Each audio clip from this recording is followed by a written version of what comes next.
They expected her to fumble, to be the night's entertainment, but when she played, the room learned the sound of regret. Before we go any further, comment where in the world you are watching from and make sure to subscribe because tomorrow's story is one you don't want to miss.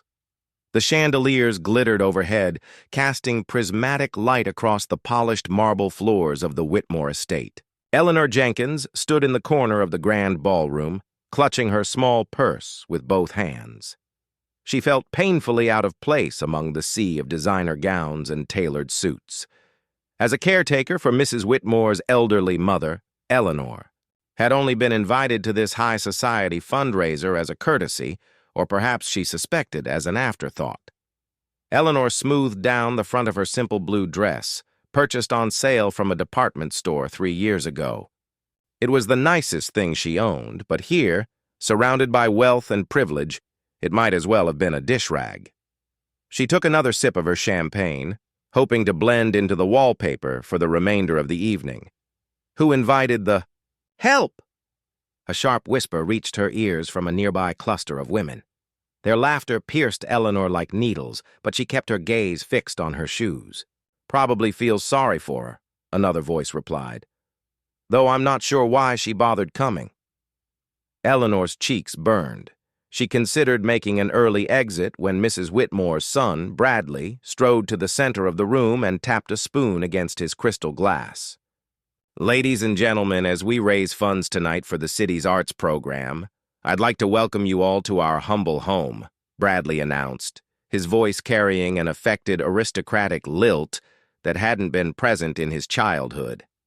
"The Steinway in the corner is open to anyone who wishes to entertain us with a little musical interlude."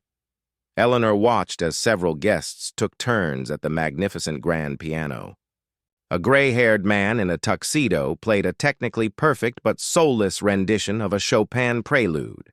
A young woman in a red dress attempted a simplified version of Für Elise before giving up halfway through. Eleanor was lost in memories when she felt a hand on her shoulder. She turned to find Bradley Whitmore standing beside her, his smile not quite reaching his eyes. "Eleanor, so glad you could make it," he said, loud enough for nearby guests to hear. "Say, my mother mentioned you used to play. Why don't you give us a little performance?" Eleanor felt her stomach drop. "Oh no, I couldn't possibly. I insist." Bradley's grip on her shoulder tightened slightly. "Everyone's taking a turn." Eleanor recognized the gleam in his eyes, the same look he'd had as a teenager when he'd put frogs in her purse or locked her in the garden shed. This was entertainment for him. The women who had been whispering earlier now watched with undisguised amusement. One of them leaned toward her companion. "This should be good." Eleanor wanted to refuse, to walk straight out the door and never return, but Mrs. Whitmore had been kind to her. A scene would only make things awkward for her employer. Besides, she needed this job. "Just a short piece," Bradley said, already leading her toward the piano, "to show your support for the arts." The room quieted as Bradley guided Eleanor to the bench. Dozens of eyes followed her movement, some curious, most expecting failure. The polished black surface of the Steinway reflected the chandelier light back at her like stars. As Eleanor sat down at the piano, her hands hovering above the keys, she was transported back 25 years, before life had dealt its cruel hand, before the accident that took her parents, before financial hardship had forced her to abandon her scholarship to the conservatory. Her piano teacher, Mr. Abernathy, had once told her, "Eleanor, when you play, you must become the music. Let your soul speak through your fingers." She had been 13 then, a prodigy with promising talent. Dreams of concert halls and standing ovations had filled her young mind. But dreams were luxuries she couldn't afford after becoming the sole guardian of her younger siblings at 18. Eleanor closed her eyes, feeling the cool ivory beneath her fingertips. 20 years had passed since she'd touched a piano of this caliber. Her own upright piano had been sold years ago to pay for her brother's medical bills. Someone coughed in the silence. Another person snickered. Eleanor took a deep breath. If she was going to be humiliated, she would at least choose how it happened. Eleanor's fingers pressed into the keys, and the first notes of Debussy's Clair de Lune floated into the air.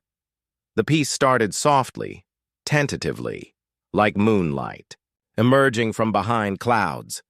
Her rusty technique made the opening hesitant, and she heard a muffled laugh from somewhere in the room. But then something shifted. As the familiar melody wrapped around her, Eleanor's muscle memory awakened. Her fingers remembered what her mind had filed away. The music flowed through her, a river breaking through a dam. The room faded away. The judgmental stares, the expensive decorations, Bradley's smug face, all of it disappeared. There was only Eleanor and the piano, speaking to each other after a long separation. The gentle arpeggios cascaded like water, building into swells of emotion that filled every corner of the ballroom. Eleanor's body swayed with the music, her face transformed by the pure joy of creation. This wasn't just playing notes on a page. This was excavating her soul and displaying it for all to see. As the piece reached its climactic passage, Eleanor's fingers danced across the keys with growing confidence and passion. The emotional depth she brought to the music, the longing, the beauty, the transcendence, couldn't be taught. It came from a life lived with both joy and sorrow, with dreams both realized and deferred. The final notes hung in the air like suspended dewdrops before gently falling into complete silence. Eleanor opened her eyes, slowly returning to reality. For a moment, the room remained perfectly still, as if everyone present had been frozen in time. Then she noticed the tears on the cheeks of a woman near the piano. An older gentleman stood with his eyes closed, his champagne glass forgotten.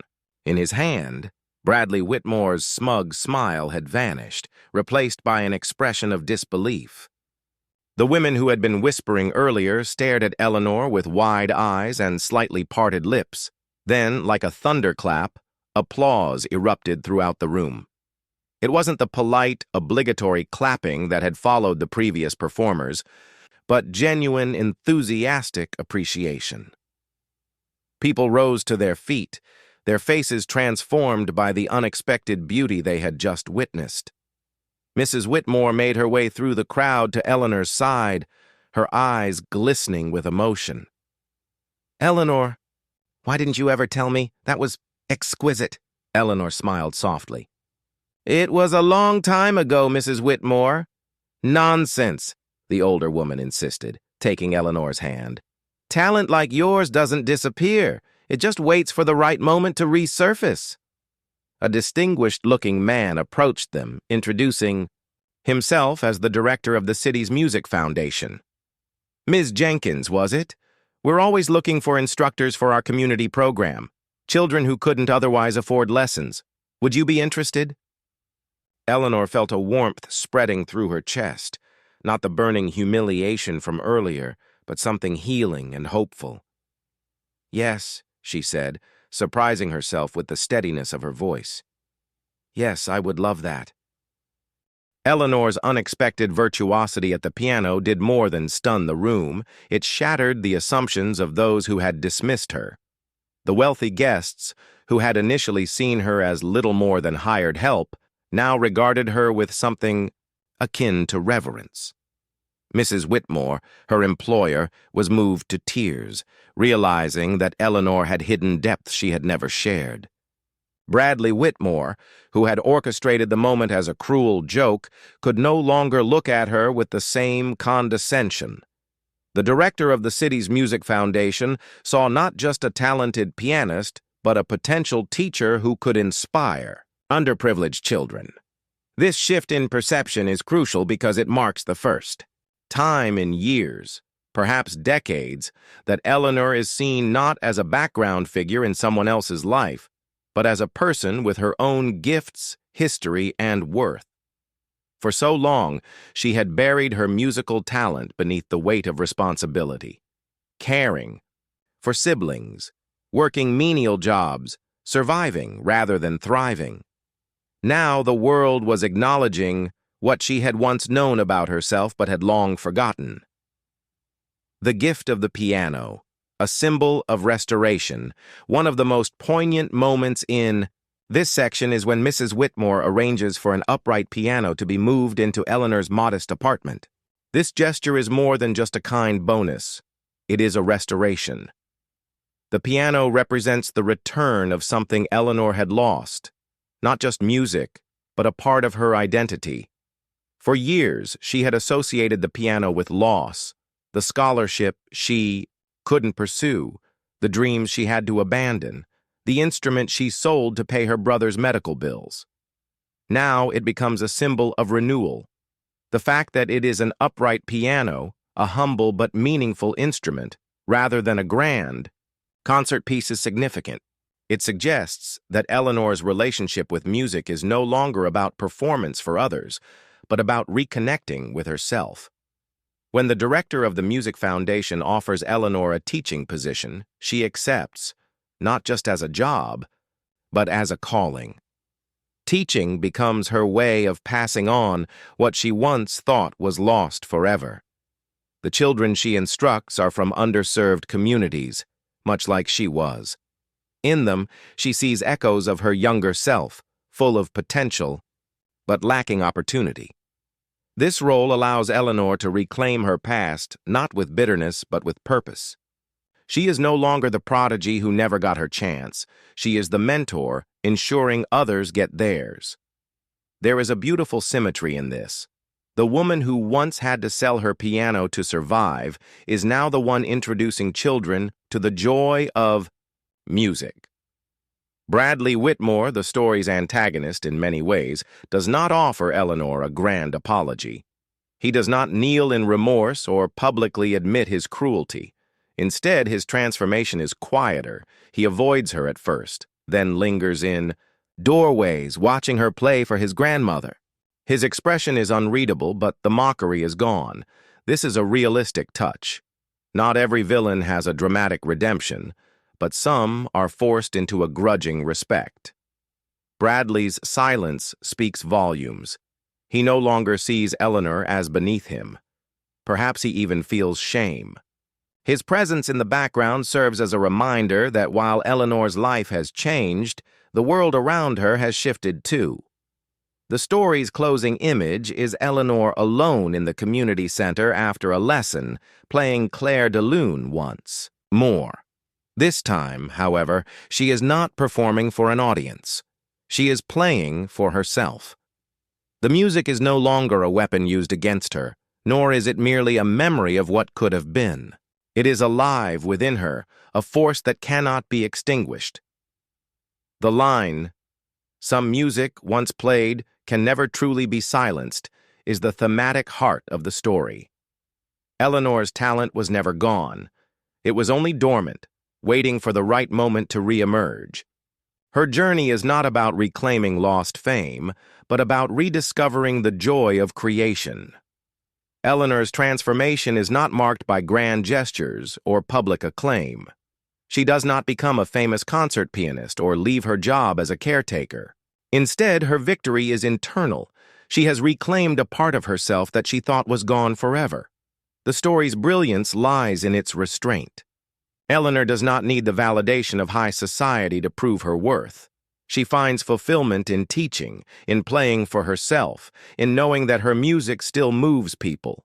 Her triumph is not in proving Bradley Whitmore wrong, but in realizing that his opinion never truly mattered. Transformation is about the resilience of passion, the quiet persistence of art, and the idea that some gifts, no matter how long buried, never truly fade away. Eleanor's music, like her spirit, was always there, waiting for the right moment to be heard again.